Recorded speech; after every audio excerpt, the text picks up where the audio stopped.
Respect করি, তারা কিন্তু সাবেক ছাত্রলীগ।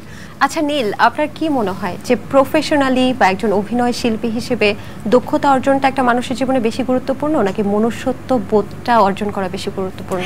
দুইটাই গুরুত্বপূর্ণ, মানে কিন্তু সবার আগে অবশ্যই মনুষ্যত্ব। সেটা তো প্রফেশন যেটাই হোক, what ever the profession is, মানুষ তো আগে হতে হবে, সবার আগে প্রকৃত মানুষ হতে হবে। যদি এই বৈষম্য বিরোধী ছাত্র আন্দোলনটা সফল না হতো বাই এনি চান্স, তাহলে আপনার কি কোনো লাইফ রিস্কের হুমকি বা কোনো?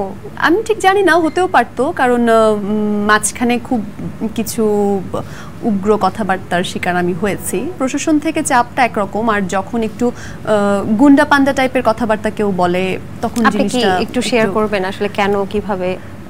আমি তো আসলে প্রথম থেকেই কথা বলছিলাম আমার কাছে, আমি কাউকে অ্যাটাক করে কথা বলি না, আমার কাছে যেটা ঠিক মনে হয় আমি সেটা বুঝে আসলে বলি। আবু সাইদের মৃত্যুর ভিডিওটা আমাদেরকে এত বেশি নাড়িয়ে দিয়েছিল, তখন থেকে আসলে পরিস্থিতি একদম ভিন্ন হয়ে গিয়েছিল। যদি আমি ব্যক্তিগতভাবে মনে করি ওই দিনের পরেও রাজনৈতিকভাবে হলেও হয়তো অবস্থাটা কন্ট্রোল করার সাধ্য হয়তো ফর্মার গভর্নমেন্টের ছিল, কিন্তু দে টুক দ্য রং ডিসিশন। যারা আন্দোলন নিয়ে কিছু বলতেই চায়নি, অনেকেই থাকে না যে আমি শিল্পের মানুষ, আমি শিক্ষক মানুষ, আমি ব্যবসায়ী মানুষ, আমি এগুলো নিয়ে থাক কথা না বলি, যে যার কাজ করুক, কিন্তু তখন আর কেউ চুপ করে থাকতে পারেনি। মানে আপনার কি মনে হয় যে স্টুডেন্টদের আন্দোলনে কেন সাধারণ মানুষ রাস্তায় নেমে এসেছিল? কেন যারা রাজনীতির নিয়ে কোনো মাথায় ঘামায় না, কেন তারা প্রতিবাদ করেছিল? বিকজ সব কিছু চোখের সামনে হচ্ছে এবং প্রশাসন থেকে কোনো যুক্তিযুক্ত উত্তর না দিয়ে খুব বাজে বাজে, খুব হাস্যকর মিথ্যা বলা হচ্ছিল। তো সেটা আসলে কেউ মেনে নিতে পারে। আমি ওইটাই বলছি যে ওই স্টেপটাই তাদের ভুল ছিল। আমি একদম মানে যদি তৃতীয় পক্ষ হয়ে জাস্ট ফ্যাক্ট বলি, যে রাজনৈতিকভাবেও চিন্তা করি, যে আওয়ামী লীগের ভালো চিন্তা করেও যদি বলি, তাহলেও তো আসলে 18 জুলাই, 19 জুলাই এবং 20 জুলাই, 21 জুলাই আবু সাইদ মারা যাওয়ার পরে তাদের উচিত ছিল আন্দোলনের নিরাপত্তাই দেওয়া, যেমনটা তারা কথা দিয়েছিল যে আন্দোলনের নিরাপত্তা দেওয়া হবে। এবং 18 জুলাই পুলিশকে কোনো একটা শাস্তি দিতেন, 19 জুলাই আবু সাইদের পরিবারের সাথে দেখা করতেন, 21 জুলাই কোটা মেনে নিতেন, এবং এই পর্যন্ত 18, 19, 20, 21 পর্যন্ত যারা আন্দোলন করবে তাদেরকে বাধা দিতেন না, পুলিশ পাহারা দিত, পুলিশ গুলি করতো না, তাহলে তো এই কাণ্ডটা ঘটে না।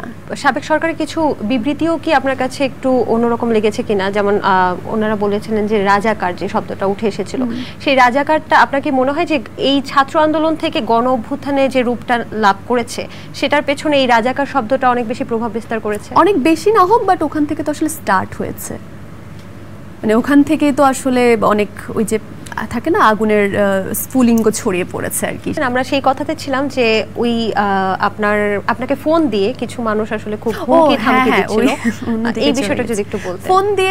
ফোন আসছে অন্য জায়গা থেকে, কেন স্টুডেন্ট এভাবে হত্যা করছে এটা নিয়ে তো অবশ্যই প্রতিবাদ করেছে, এটা আমার অবশ্যই দায়িত্ব, আমি প্রতিবাদ করব এটা নিয়ে, এটা আমি মেনে নিব না।